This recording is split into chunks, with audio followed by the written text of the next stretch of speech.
Gelaran Piala Dunia U20 lalu, kini Gubernur Bali Iwayan Koster kembali tegas tolak kedatangan kontingen atlet Israel yang akan bertanding dalam event World Beach Games atau kejuaraan olahraga tepi pantai dunia di Bali pertengahan bulan Agustus nanti.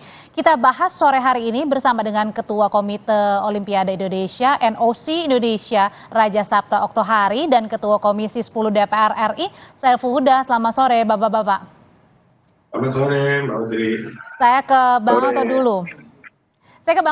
Bang Oto, ini Gubernur Bali Iwayan Koster kembali menolak salah satu negara di event World Beach Games, yakni adalah Israel.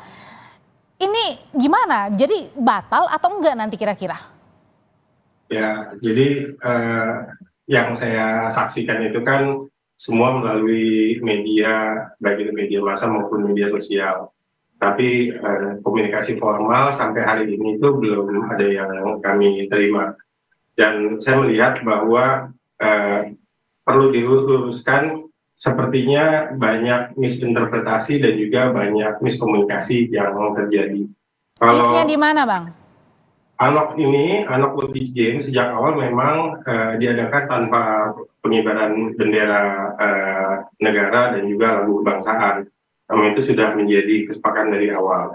Yang pertama. Terus kedua, perlu dipahami ini kita jauh lebih besar dari isu ini. Karena Anak World Beach Games merupakan kegiatan multi-event ketiga terbesar di dunia. Setelah Summer Olympic dan Winter Olympic. Akan dihadiri oleh 205 negara. Dan juga akan diikuti oleh kurang lebih 130 negara melalui 1.600 atlet. Plus official kira-kira 3.000 atlet dan official.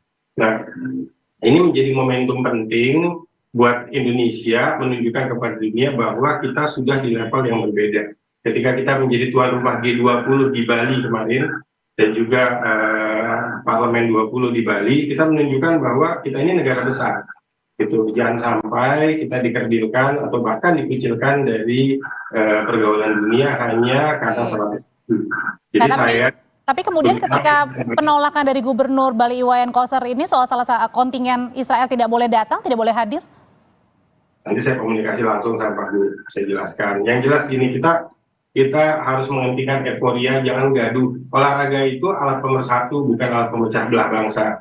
Justru dengan situasi seperti ini kita semua harus bersatu, gitu, untuk mencari solusi. Kan kalau kita semuanya panas, ya kan? Nanti tidak akan ketemu solusinya, makanya logonya juga logo Bali, ya kan, terus ini juga kipas, karena kita tahu ini pasti olahraganya kan panas, perlu kipas. Nah, olahraga panas maksudnya? Kan pinggir pantai. Oke, baik. Saya tanyakan ke Ketua Komisi 10 DPR, Pak Saiful Huda. Pak Saiful Huda, ini lagi-lagi bersurat bahwa kontingen Israel tidak boleh datang. Ini gimana biar tidak sama dengan U20 yang sudah gagal, Pak Saiful? Ya, saya kira begini, kita harus belajar, tidak terkecuali saya kira teman-teman pimpinan daerah, peristiwa yang sangat mengecewakan terjadi kemarin dalam penyelenggaraan Piala Dunia U20 yang kita dicoret oleh FIFA. Pengalaman itu mengajarkan pada kita, yang pertama, pemerintah harus solid, memastikan event ini bisa berjalan dengan baik. Nah, model cara kita untuk tidak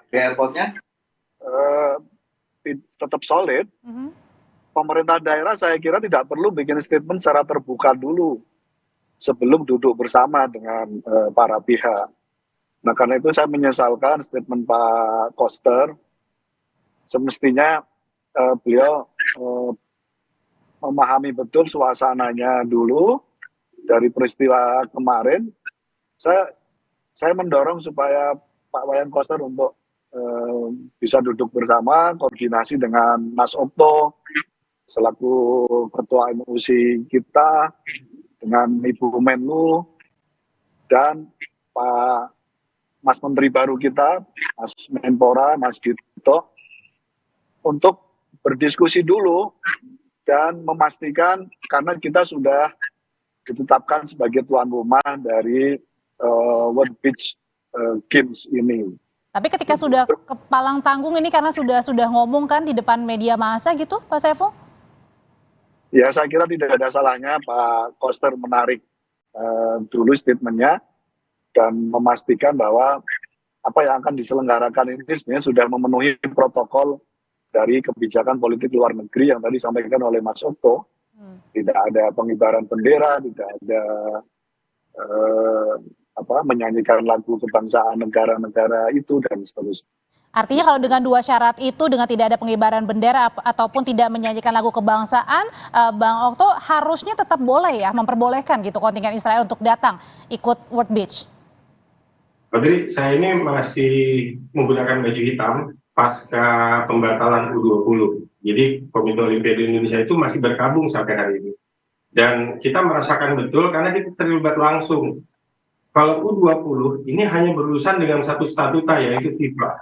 Sedangkan di ANOC World Beach Game kita akan berhadapan dengan 16 statuta, 14 cabang olahraga, statuta ANOC dan statuta IOC.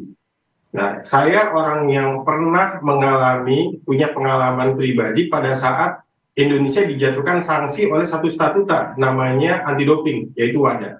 Indonesia disebut dan dikenakan sanksi selama 1 tahun, yang akhirnya alhamdulillah bisa kembali lagi ke kita setelah 3 bulan. Nah, ini bisa dibayangkan kalau kita berhadapan dengan 16 statuta. Padahal hal-hal yang dibahas itu masih belum tuntas. Kita belum berusaha menggali, mencari kira-kira solusi yang terbaik untuk bisa tetap melaksanakan apa yang sudah diamanahkan kepada kita, yang sudah kita tanda tangani kontraknya, sehingga kita terikat di dalam kontrak itu untuk mencarikan solusi supaya ini bisa tetap terlaksana. Kalau misalnya nanti tetap ditolak, gagal artinya, dampak paling besarnya apa yang dirasakan? Nah, saya nggak terbayang sama itu karena satu statuta yang kita langgar aja pada saat anti doping itu membuat Indonesia tidak boleh mengibarkan bendera merah putih, tidak boleh mengumandangkan lagu Indonesia Raya, tidak boleh menjadi tuan rumah event-event internasional, bahkan tidak boleh duduk di dalam organisasi-organisasi internasional. Itu hanya melanggar statuta WADA atau anti doping. Nah, bisa dibayangkan kalau itu dilakukan lagi sama kita, gitu. Saya rasa terlalu jauh gitu karena masih banyak jalan. Ini masih banyak jalan untuk mencarikan solusinya. Dan apa yang terjadi hari ini, saya pikir euforia yang kita alami pasca dari pembatalan U20 telah menjadi presiden dan kita semua, maksud kami Komite Olimpiade Indonesia beserta 67 cabang olahraga yang berada di bawah kami, tentunya sepakat bahwa kita punya mimpi besar untuk ikut di Olimpiade atau kegiatan internasional lainnya, tapi juga kita mau menjadi tuan rumah. Kalau satu statuta aja terlanggar, bagaimana dengan 66 statuta yang lain? Gitu. Tidak terbayangkan ya. Yang 67 cabur itu semuanya bermimpi mau jadi kejuaraan dunia ada di Indonesia gitu kan, gitu. Nggak boleh pilih-pilih kita. Olahraga harus tanpa politik dan tanpa diskriminasi. Olahraga tanpa politik dan juga tanpa diskriminasi. Kalau tanggapannya dari teman-teman Komisi 10, Pak Saiful tetap jalan meskipun dengan kontingen Israel dengan beberapa nanti diskusi. Ini sudah kita rencanakan lama, saya kira tetap harus jalan. Karena itu saya mendorong supaya Pak Wayan Koster untuk secepatnya koordinasi dengan teman-teman di pusat untuk memastikan bahwa untuk jadi tuan rumah ini nggak gampang, semua proses sudah dilakukan. Dan saya kira sementara tidak perlu bikin kegaduhan di ruang publik. Lebih baik saya kira secepatnya konsolidasi, Mas Otto bisa ngambil peran itu dengan Mas Menteri untuk duduk bersama dan Ibu Menlu. Itu yang pertama ya. Yang kedua, peristiwa kita gagal menjadi tuan rumah Piala Dunia U20, itu salah satunya adalah kita mendorong pada pemerintah secepatnya mereformulasi ulang politik luar negeri, doktrin nasionalisme yang lebih kontekstual terkait dengan sepak bola. Kalau enggak, selalu ada presiden yang semacam ini dan sekali lagi nggak ada yang diuntungkan dari proses ini. Dan ini malah merugikan Bali juga ya, yang sebenarnya ramah kepada siapapun saja yang datang. Yang pasti semua kita terugikan dari peristiwa ini kalau terjadi kembali. Yang pasti Mas Saiful jangan sampai gara-gara bendera orang lain justru bendera Indonesia akhirnya nggak bisa boleh berkibar di ajang-ajang internasional. Ya, ini kita Iya, harus iya, iya. pikirkan matang-matang gitu, jangan sampai salah langkah, karena konsekuensi yang terberat itu cuma gara-gara bendera orang, satu bendera orang, akhirnya bendera Indonesia yang kita banggakan ini tidak bisa berkibar di mana-mana. Itu yang harus perlu diantisipasi gitu. Baik, itu catatannya. Terima kasih Mbak Raja Sabta Okto, Ketua NOC, dan juga Pak Saiful Huda, Ketua Komisi 10 DPR, sudah berbagi informasi di Kompas Petang mengenai World Beach Games. Dan